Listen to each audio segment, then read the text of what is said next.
was still a working quarry. Quite ironic then that sand was being used to make castings. The castings being put onto coffins, and then those coffins being buried back at Coffin Cemetery. Okay. And there was quite an argument between the two because the ladies were never paid more than the men and they didn't come close to their wages. So there was always a fight between the two as well.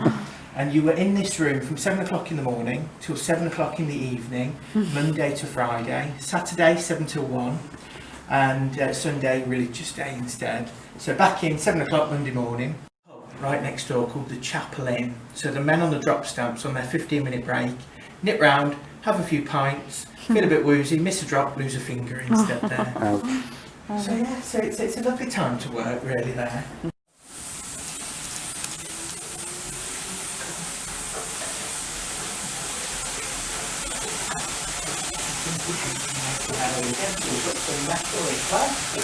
So the idea is here, the men were down in the pit. Yeah. They're slightly lower than the ground level, so when the vibration hits into the ground rather than into the building, otherwise it should shake the building apart. The men actually had to be quick, they were on piecework, so they were paid for the amount of items they made. And they actually were foot stampers here as well. So you've got the noose, you have your foot in the noose, you've got your hand spray, you kick the rope to drop the weight, lift it to lift it back up. Right. You've got your hands to put the metal in to take it out instead. So these machines, this is £100 iron weight, 200, 300 and 400.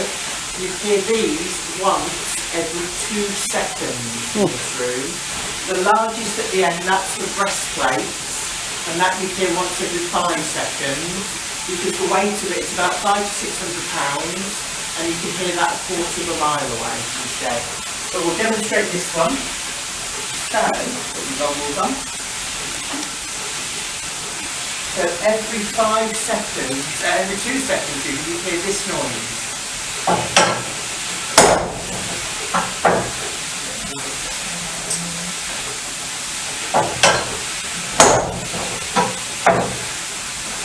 One more pull up.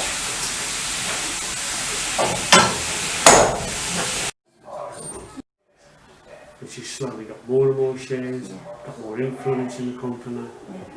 And eventually, as I say, it fell to her to be in the building on her own every single day, doing crosswords at the desk. Former workers would visit her, had a friendship. Sometimes the men, but mainly the women would visit her. Her brother-in-law would come and see her as well, bring her some food or a drink.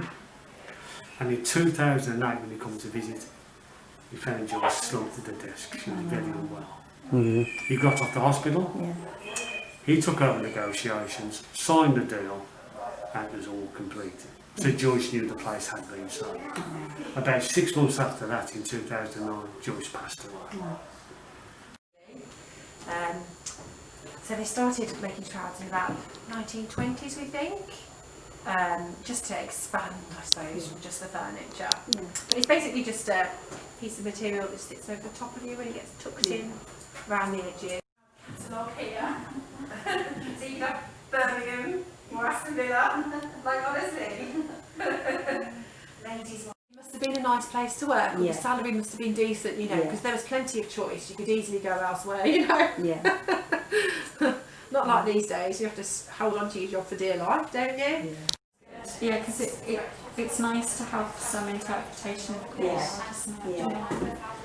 But some people would rather do that anyway, wouldn't they?